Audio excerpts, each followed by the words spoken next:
Oi, turma, vamos começar mais uma aula de História e a aula de hoje é sobre a Era Vargas.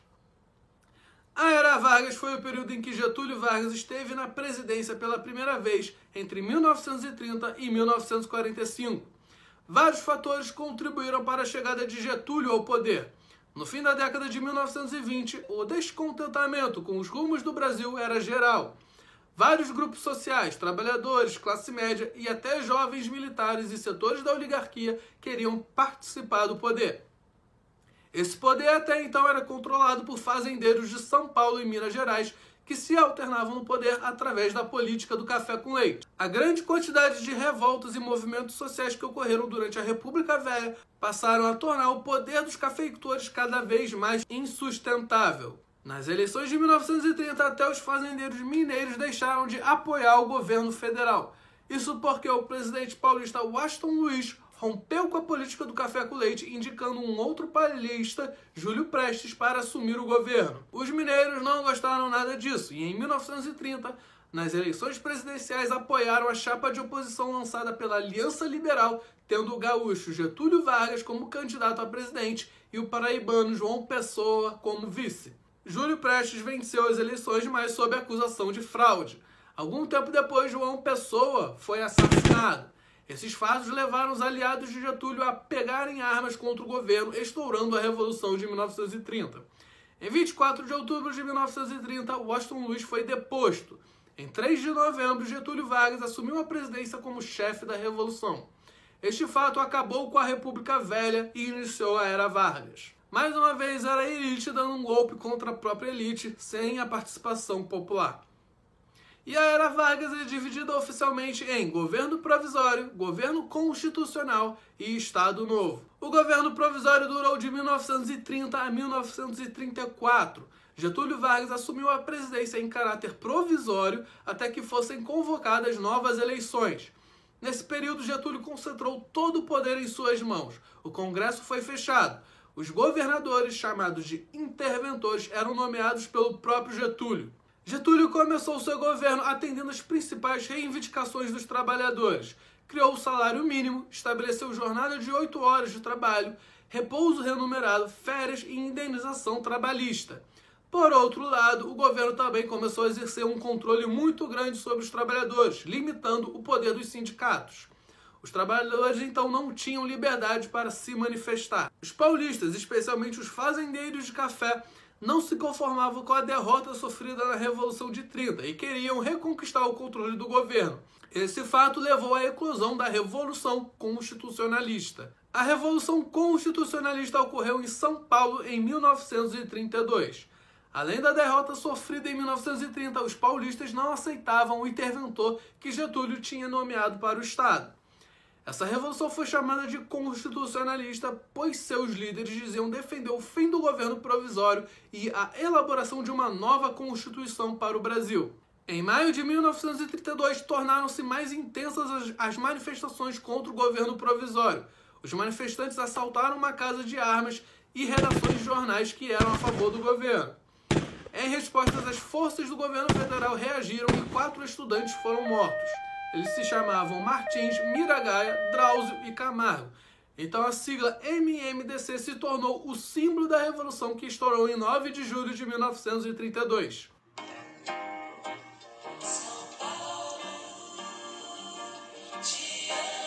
Apesar do grande esforço de resistência e de cooperação do povo de São Paulo, a superioridade das forças federais era evidente. Assim, os paulistas renderam-se em 28 de setembro de 1932. Embora derrotados, os constitucionalistas de 1932 conseguiram parte de seus objetivos, pois Getúlio apressou-se em convocar eleições para a Assembleia Constituinte, justamente para elaborar uma nova Constituição para o país.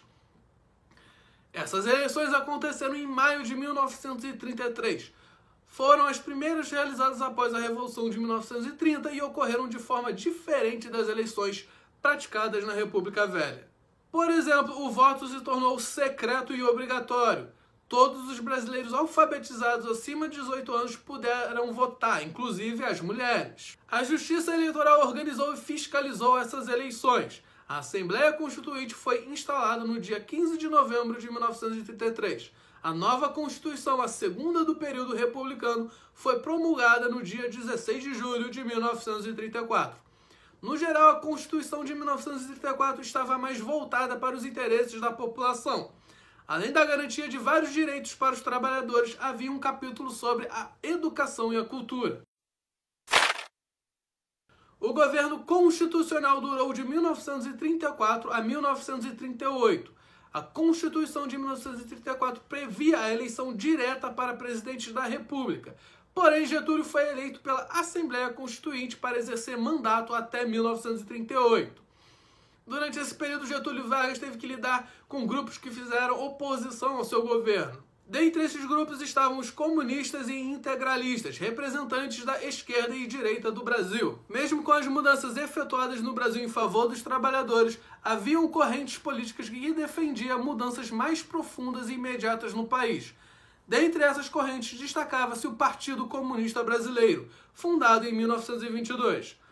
Proibido de funcionar livremente, esse partido passou a agir na ilegalidade, tendo Luiz Carlos Prestes como um dos seus principais líderes. Os comunistas se juntaram a outros grupos políticos que tinham ideias semelhantes às suas e formaram a Aliança Nacional Libertadora, a ANL. Essa frente popular defendia a derrubada do governo através de uma revolução. Assim, o governo via a Aliança Nacional e suas ideias como um perigo que devia ser derrotado. Por isso, em julho de 1935, o governo proibiu as atividades da Aliança Nacional Libertadora. Em novembro de 1935, os comunistas organizaram uma rebelião chamada Intentona Comunista. Porém, o governo agiu rápido e prendeu os revoltosos, dentre eles Luiz Carlos Prestes e Olga Benário, sua esposa, que posteriormente foi deportada de volta para a Alemanha, país de sua origem, e como ela era judia, ela morreu nos campos de concentração da Alemanha. Completamente oposto à Aliança Nacional Libertadora, havia a Ação Integralista Brasileira, a AIB, liderada pelo escritor Plínio Salgado. Os integralistas eram anticomunistas e tinham o apelido de Galinhas Verdes, por causa da cor do uniforme que usavam. Eles eram de extrema direita com aspirações fascistas, e o conflito entre integralistas e comunistas era bastante comum. O governo, no geral, tinha uma simpatia pelos integralistas.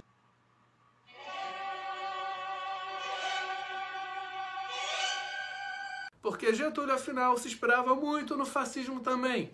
Porém, quando Getúlio Vargas conseguiu o poder total nas mãos em 1937, mandou fechar a Ação Integralista Brasileira.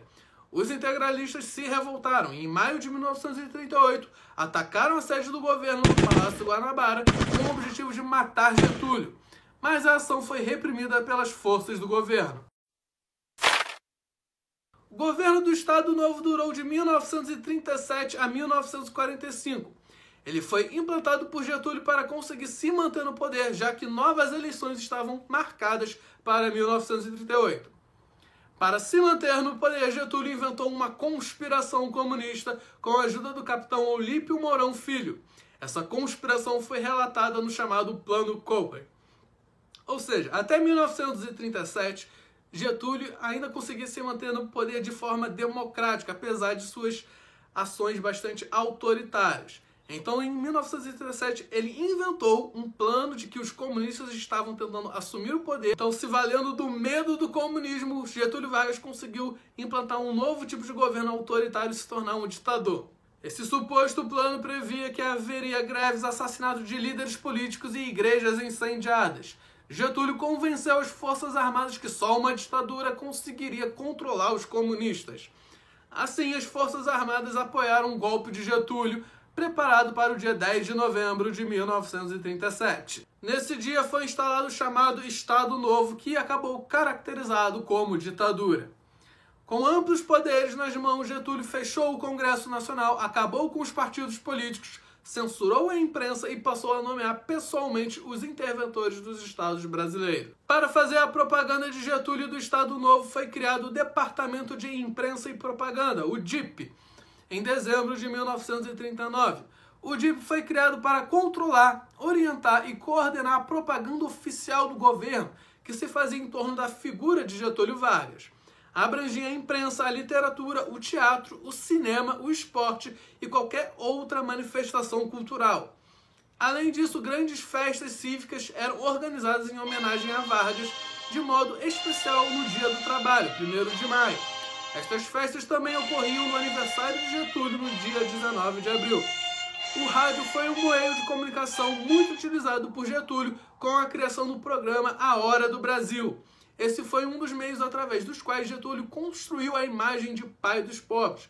A Hora do Brasil era justamente 1 hora de rádio, justamente só para falar bem do governo e das ações de Getúlio Vargas. Ah, professor, mas todo mundo ouvia rádio? Sim, turma, não era uma época com internet ou com televisão, então o rádio era o principal meio de entretenimento das pessoas nessa época. Essa imagem construída por Getúlio Vargas e seus assessores constitui o chamado populismo, ou seja, a prática que consiste em estabelecer uma relação direta e emocional do povo com o seu governante. A economia também passou a estar diretamente ligada ao presidente da República, que governava com o auxílio de conselhos técnicos. O governo do Estado Novo deu muita importância à indústria nacional. Para ajudar a desenvolver a indústria, planejou a hidrelétrica de Paulo Afonso, no Rio São Francisco. Fundou a Companhia do Vale do Rio Doce para extrair e exportar ferro e criou o Conselho Nacional do Petróleo. Uma das obras mais importantes foi a criação da Companhia Siderúrgica Nacional em Volta Redonda, em 1943. A companhia passou a fornecer então aço para a indústria nacional. E para marcar o fim da oligarquia cafeicultora no Brasil, Getúlio Vargas mandou queimar vários estoques de café justamente para tentar acabar com essa crise econômica que o país enfrentava devido à quebra da Bolsa de Nova York de 1929. Em 1942, Getúlio Vargas entrou na Segunda Guerra Mundial ao lado dos Estados Unidos contra os países do eixo, Alemanha, Itália e Japão.